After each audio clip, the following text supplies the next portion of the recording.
귓구멍도 벽돌 나르 있어.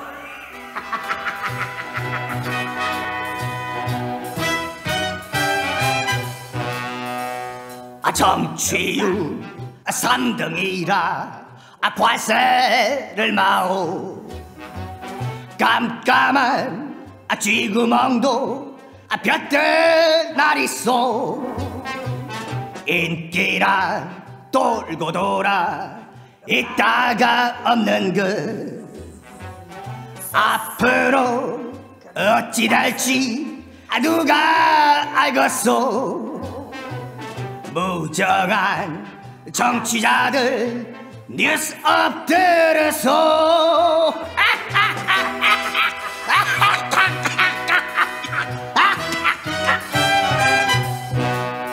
김종대의 뉴스업 1월 28일 목요일 2부 시작합니다.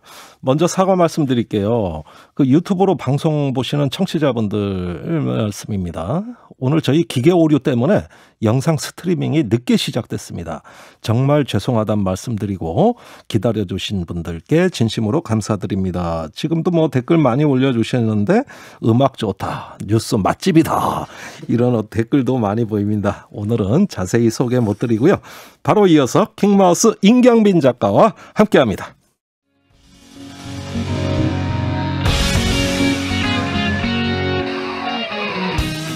기준 아웃, 기분 아웃, 기운 아웃. 김종대의 뉴스 아웃.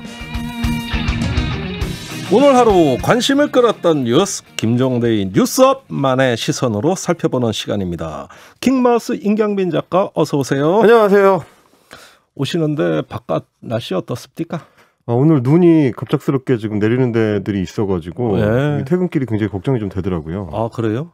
엄청 추워졌죠? 네, 바람 날씨도 불고? 갑자기 추워지고요. 예, 아니 걱정입니다. 그 퇴근길에 다들 조심하시기 바라고요. 네. 자, 오늘 첫 번째 뉴스는요? 자, 첫 번째 이슈는 이제 시작입니다. 예. 중앙방역대책본부가 오늘 이제 코로나19 백신 접종 계획을 발표를 했는데 예. 빠르면 다음 달 설 연휴 이후에 이제 시작을 해가지고 예. 적어도 오늘 11월까지는 집단 면역을 형성하는 게 일단 목표다 이렇게 나왔고. 예. 그리고 일단 뭐 코로나19 위험에 직접 직면해 있는 방역 의료진들 그리고 예. 이제 요양병원의 입소자들로부터 이제 1순위 접종 대상자로 선정을 했고요. 예. 119 구급대나 뭐 검역관들, 역학조사관들 이런 분들 코로나19에 이제 1차 대응을 담당하고 있는 그 요원들부터 우선 최전선에 서 계신 분들이죠. 그렇습니다. 직접 지금 코로나19와 항상 접촉하고 있는 분들이 일단 우선 접종 대상자로 분류가 됐고요. 네. 2분기부터는 이제 65세 이상의 고령층 그리고 장애인 취약시설 등의 이제 입소자 이런 분들은 고위험군으로 분류가 돼서 네. 그 다음 단계로 이제 접종이 되겠고요. 만 19세 이상 64세 이하의 일반 성인들은 아마 이제 3분기부터 예. 7월부터 본격적으로 접종을 하게 될 것 같습니다. 아하. 이 접종하는 백신은 이제 단계별로 보면 1분기에 아스트라제네카, 2분기에 모더나하고 얀센, 예. 그리고 화이자 백신은 3분기부터 예. 이렇게 접종이 이루어질 것 같은데 아하. 이게 순차 접종이기 때문에 예. 병원이나 뭐 접종센터에 가시더라도 나는 뭐 이거 말고 저걸로 맞춰주세요. 예. 이런 요청은 불가능합니다. 그래요. 예, 그렇게 하실 경우에 이거 말고 다른 거 맞겠다라고 계속 우기시면은 접종 거부로 이제 분류가 돼서 순서만 뒤로 밀리실 수가 있습니다. 그러니까 국가 방침대로 네. 일단 따르는 게 최선이다. 네. 그게 나를 위하고 국가를 위하는 길이다. 그렇습니다. 이 얘기입니다. 자, 집단 면역이 되려면은 빈틈이 없어야 되는 거 아니겠습니까? 그렇죠. 충분히 준비되겠습니까? 그렇지 않아도 접종 계획을 발표하기에 앞서서 그 접종 사각지대를 없애는 어떤 촘촘한 계획이 필요하다. 이런 전문가들 지적이 많았는데 네. 주소지가 없는 사람들이 있습니다. 예를 들면 이제 노숙인들이라든지 뭐 불법 체류자라든지 이런 계층들이 접종을 계획하는 데 있어서 누락될 우려가 있다. 이런 걱정들이 나왔었고요. 이게 왜 그러냐면 이제 실제로 재난지원금을 1차로 지급할 때가 이제 전 국민 대상으로 지급을 했었는데 그때도 주소지 중심으로 지급 계획을 잡다 보니까 노숙인들이 배제됐던 전력이 있습니다. 그런데 이제 문제는 뭐냐면 집단 면역이라는 거는 결국 이제 전 국민을 대상으로 하는 거기 때문에 대한민국에 살고 있는 모든 사람들이 대상이 되는 거고 바이러스 전파가 이제 주소지를 가려서 전파되는 게 아니거든요. 네. 그러려면 아무래도 이 사각지대를 최소화해야 된다. 이런 지적들이 있었던 거고 오늘 그래서 중대본에서 이제 발표한 걸 보면 새로 입국하는 어떤 재외국민들이라든지 예. 혹은 외국인이라도 장기 체류하고 있는 사람들이라든지 예. 이런 사람들은 우리 내국인들하고 이제 동일하게 적용이 돼서 순서에 맞게 접종을 하게 될 거다라고 좀 밝혔고, 네, 그래야 될 것 같아요. 탈시설 장애인이라든지 혹은 뭐 시설에 입소하지 않은 어떤 그 노숙인 네. 이런 취약계층들도 아마 2분기 이후에 접종 대상에 포함될 것 같다라는 발표가 있었습니다. 아이고, 뭐 말씀하시는 거 들어보니까 드디어 이제 코로나 출구가 보이는 것 같은 느낌이 들어서 그러니까요. 예, 한결 마음이 가볍습니다. 그 네. 대신 헬마가 할 일이 있어요. 뭔가요? 예, 의료봉사라도 할까요, 제가? 이거보다 더 중요한 건 네. 집단 면역의 최대 걸림돌, 네. 백신 음모론을 척결해 주셔야 됩니다. 그거는 제가 이제 예. 빼먹지 않고 열심히 끝까지. 예, 백신의 가열차게. 불신 조장, 네. 이걸 극복해야 이게 가능한 거 아니겠어요? 가만두지 않겠습니다. 예, 두 번째 이슈는요? 자, 두 번째 이슈. 이제 청와대만 남았답니다. 무슨 얘기입니까? 자, 한진중공업 복직을 지금 요구하면서 김진숙 지도위원이 청와대를 향해서 지난 연말부터 행진을 하고 있는데요. 그렇죠. 예, 그리고 청와대 앞에서도 지금 복직 요구하는 그 종교인과 활동가들이 단식을 벌써 38일째 진행을 하고 있습니다. 야, 벌써 38일째예요. 그렇습니다. 이제 그런 어떤 노력의 결과로 조금 전인 오후 5시에 민주당 이낙연 대표하고 예. 노동자 김진숙의 명예회복과 복직을 위한 노동 시민 종교인 연석회의 예. 그 대표단의 대표 단원들이 같이 이제 면담을 했는데 예. 그 자리에서 대표단은 일단 세 가지를 요구를 했다고 합니다. 그 김진숙 지도위원에 대한 어떤 국가폭력 인정과 사과, 그리고 이제 복직, 배상 이걸 요구를 했고, 네. 이낙연 대표 쪽에서도 뭐 지혜를 모으고 역할을 하겠다. 그러면서 이제 당의 을지로위원회를 통해서 해결점을 한번 모색해 보겠다. 이런 답변을 했다고 합니다. 자, 그러니까 이제 지난 19일에 이미 이제 정세균 총리하고 면담을 가졌었고, 예. 박병석 국회의장하고도 이제 면담을 추진 중이라고 하니까 정부와 입법부와 여당 수장들이 모두 이제 이 김진숙 위원의 명예복직 문제를 좀 고민하게 된 그런 상황이 됐습니다. 그럼 뭐 대통령밖에 안 남았네. 청와대만 남은 셈입니다. 예. 네. 근데 지금 말씀 중에 김진숙 지도위원의 복직 문제가 아니라 명예복직이라고 하신 거예요. 네. 그러니까 지금 정년이 지났기 때문에 그렇습니다. 이제부터는 정식 복직이 아니라 명예복직이라도 해달라. 네. 이거 아니겠습니까? 지난해 이미 이제 복직 기한이 지나서 명예복직이라는 건 이제 상징성이라도 좀 세워달라라는 예. 게인데 지금 이제 한진중공업은 계속 좀 강경한 입장을 고수를 하고 있습니다. 그래서 오죽했으면 오늘 이제 이낙연 대표가 그 면담으로 대표단한테 한진중공업이 뭐 김진숙 위원한테 무슨 원한이 있냐 네. 이런 질문을 했다고 해요. 아유. 그랬더니 이제 대표단에서는 아마도 어떤 일종의 그 혐오적 정서를 갖고 있는 거 아니냐라는 얘기를 했다고 하는데 예. 아마 그게 이제 이전에 그 희망버스라든지 고공농성이라든지 예. 이런 거에 대해서 이제 사측에서 굉장히 좀 강한 반감을 갖고 있는 게 작용하고 있는 거 아닌가 예. 이런 얘기들이 나오고 있고요. 그 이제 얘기되는 건 이런 겁니다. 어차피 2009년에 민주화위원회에서 김진숙 지도위원회 복직을 권고했던 적이 있어요. 예. 그러니까 이제 정부나 두 번이나 했더라고요. 그럼요. 예. 혹은 당에서 이 권고에 대해서 좀 힘을 좀 실어주면 어느 정도 좀 해결책을 찾을 수 있지 않을까라는 이야기가 나오는 거고 항암 치료도 중단한 채 김 지도위원이 지금 청와대를 향해 가고 있는데 그 길의 끝에 해피엔딩이 있었으면 하는 좀 생각을 해봤습니다.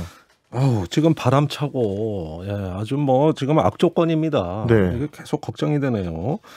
그 얼마 전에 저희 방송에서 산업은행 문제를 다룬 적이 있는데 네. 한진중공업 최대 주주가 산업은행입니다. 근데 산업은행의 그 회장 자체가 굉장히 강경하더라고요. 예, 이 복직에 부정적이니 이게 말이 이 안 복직이 된다는 혹시 이제 말이에요. 배상으로 이어질 경우에는 배임이 될 수도 있다. 이런 게 지금 또 채권단의 입장이기도 한 것 같고요. 네, 알겠습니다. 곧 좋은 소식 기다리겠습니다. 종대 발표로 돌아오겠습니다.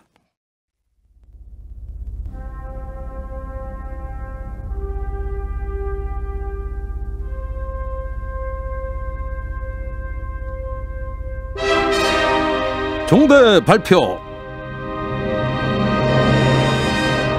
한국방송 최초 스몰 데이터 기반 청취자 선정 검색어 종대 발표. 뉴스업은 공장에서 뉴스를 찍어내지 않습니다.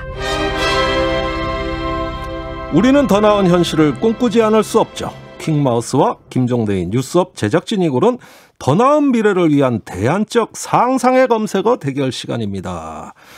자, 킹마우스 오늘 검색어 뭡니까? 구경 났네.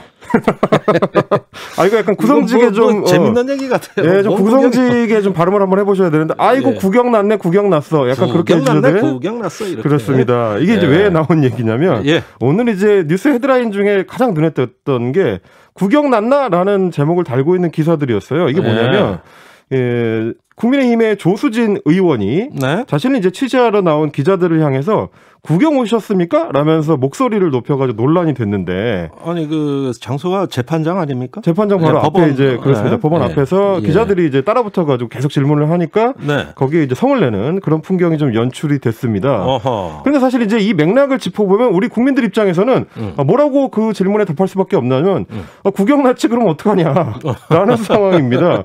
이 구경 난 상황을 다름 아닌 정치인 본인들이 만들어내고 있기 때문인데 일단 이 조 의원을 향한 폭발적인 취재 열기가 왜 만들어졌느냐? 본인의 말 때문입니다. 고민정 민주당 의원을 향해서 얼마 전에 조선시대 후궁이 왕자를 낳았어도 이런 대우는 받지 못했을 것이다. 라는 어떻게 보면 좀 성희롱성의 막말을 던져서 결국 본인도 사과를 했었던 일이 있고요.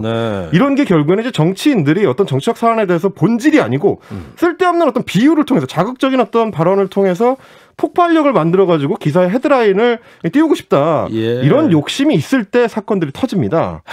그렇군요. 예를 들면 이제 오세훈 전 서울시장 같은 경우도 최근에 이제 극우 계열로 분리되는 유튜브 채널에 나가가지고 지난 총선 때 왜 낙선을 했는지 분석을 하라고 하니까 특정 지역 출신과 조선족 출신이 많았기 때문이다.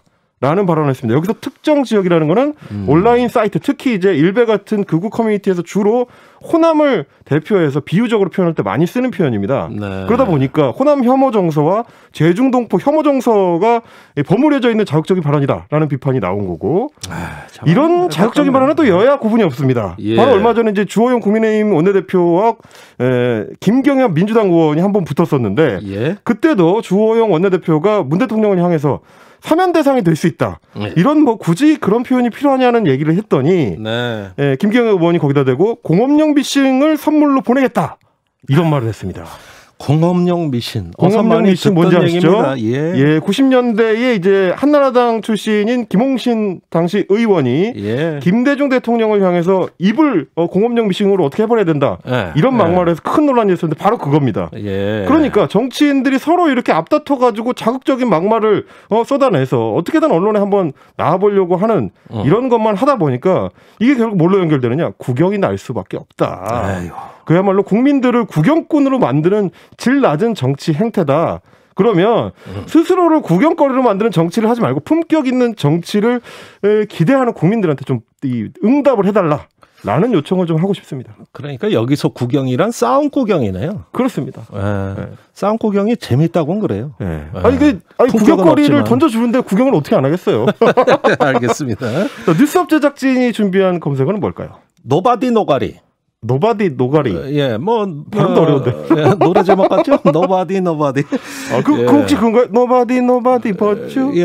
그런데 노바디와 노가리입니다. 노래 모르시나 보다. 알아요. 자, 노가리, 한입오징어, 총알문어 이거 무슨 용어 같습니까? 많이 들어보셨죠? 안주 아닌가요? 안주? 안주.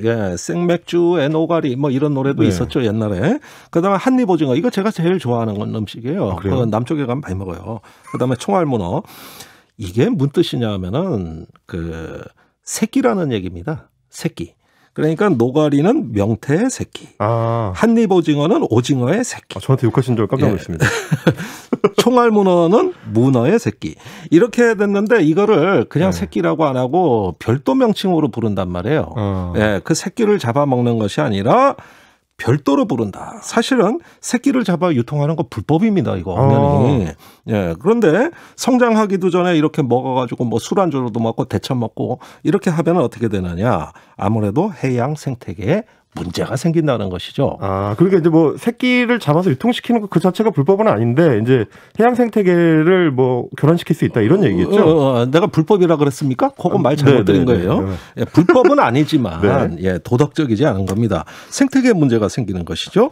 실제로 우리나라의 노가리가 이젠 아예 안 잡힌답니다. 아이고. 그러면 명태도 안 잡힐 거 아니겠습니까? 너무 많이 잡아들인 것이죠.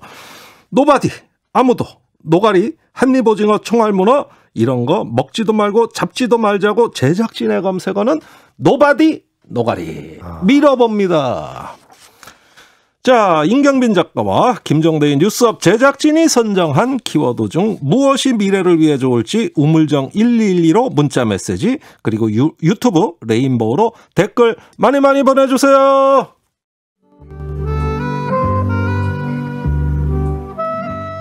종대 발표에 참여해주시는 분들께 타리타리 느타리 버섯을 키울 수 있는 키트를 드려요. 단문은 50원, 장문은 100원, 샵 1212로 문자 보내주세요. 레인보우 유튜브로는 무료인 거 아니니? 들으신 노래는 원더걸스의 노바디였습니다. 제가 아주 좋아하는 노래입니다. 예. 자, 종대 발표. 오늘의 검색어를 발표하겠습니다. 오늘의 키워드는 노바디 노가리. 예, 제작진 축하드립니다. 자, 이 노바디 노가리가 오늘 워낙 호소력이 강했어요. 아, 그 사실 저도 이제 노가리가 그 명태 새끼라는 거 처음 알았거든요. 오늘. 아, 그래요? 마침 오늘 1등 그 당첨되신 분의 댓글 내용이 그겁니다. 아, 오늘 당첨자는 5760님인데요. 헐! 노가리가 새끼 이름인지 처음 알았어요. 생태계 파괴 막아야 합니다. 자, 바로 이런 마음으로 우리가 앞으로 노가리 안 먹기로 오늘 여기서 결의한 겁니다. 저도 안 먹겠습니다. 예. 오늘 타리타리 느타리 버섯 키트 받으실 당첨자 5760님은요. 단문 50원, 장문 100원의 유료 문자 우물정 1212로 버섯 키트 받으실 주소와 연락처 남겨주시기 바랍니다. 킹마우스 오늘 수고하셨습니다. 감사합니다.